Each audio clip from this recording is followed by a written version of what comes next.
Thanks, guys. Alex, this next area may be really relevant to what you're doing at FinX1. The third question that I have is what are the advantages of low code, no code approaches as opposed to, more typical kind of custom stack development? I mean, some of the biggest sort of advances in fintech up to sort of now have been sort of the aggregation of various services together and under sort of multi-service providers who sort of bring together the ability to sort of do sort of accounts, cards, and payments, and and various other sort of things together into one service. But ultimately, what they often terminate at is a digital API sort of interface, which comes along with a Bible-sized sort of instruction manual of how to use it, which can be quite daunting for sort of a new company who wants to use these services to try and actually figure out how to use what they've bought ultimately. And one thing that, or the main thing really, that FinX1 is doing is we're taking our partners who terminated an API and we're building easy to use drag and drop widgets that ultimately bring to life these digital terminations that otherwise need a big team of engineers to do.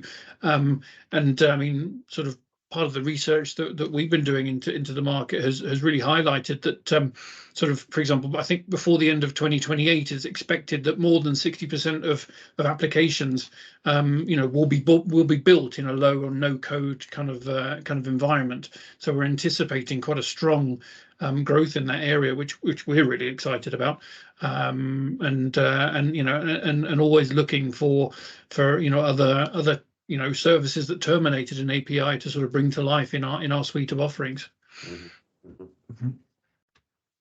I think it's really exciting as well in terms of what Alex is saying about the ability to create like a new value layer for then innovators and entrepreneurs to build on top of it. Now, I would say in terms of what we do at Fund Onion, some elements of our stack are kind of low code.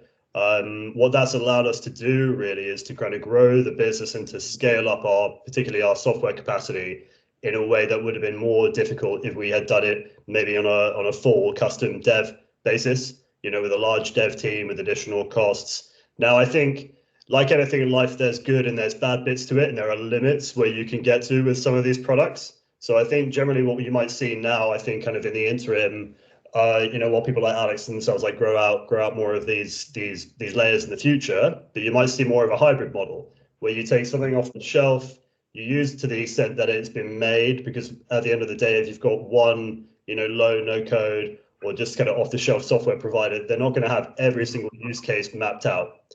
But you might be able to get 80% of the way there, and often with being an entrepreneur and often with starting a business, getting that 80% is really the main thing that matters. And then what you can do is you can come in afterwards and you can add additional software developers or engineers to come in and build those extra, end protocols or APIs, whatever it might be that you need to plug onto the end of your product. So I think it's fascinating, and if you look at now, I know we're talking about fintech, but if you look at something like e-commerce with the rise of platforms like Shopify, so if you're not particularly like versed in fintech, but more about kind of like online retail, that might be a good analog. And the power that you now have in a laptop that you can get for 300 or 400 quid, online or from the high street, it's massive in comparison to setting up a software business back in the 1970s or the 80s. So what I think it's done is it's democratizing the ability for entrepreneurs to be more entrepreneurial, but it's also a really good business opportunity to be able to build those value layers, because then ultimately you can be looking to be a service provider for so many other fintechs, and obviously like banking as a service, which is kind of relatively nascent idea, but I see quite a lot of movement in terms of BaaS providers out there kind of talking to us as well about what they can do with their software products to assist us in our goals and for our customers as well. Yeah, I've got very little to add. I mean, we don't, to be frank, do that much low code, no code.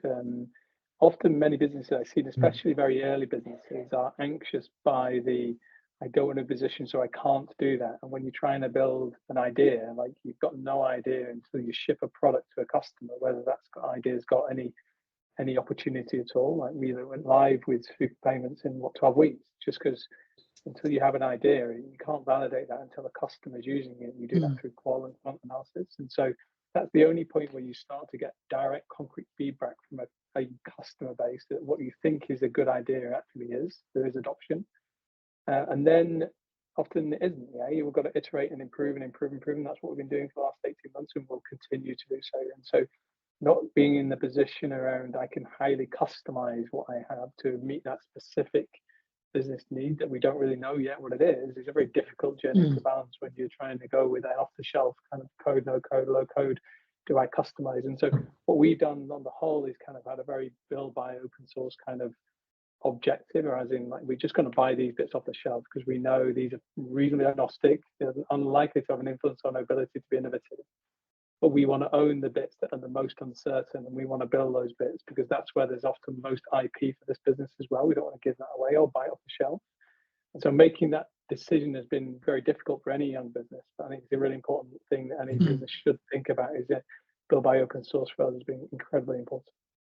Yeah, interesting. Just on that adding value point, I think, James, you and I need to have a chat because I met a customer earlier this week who wants to add a buy now, pay later sort of feature into an application he's thinking of. So I think you and I need to get together and have a chat after this.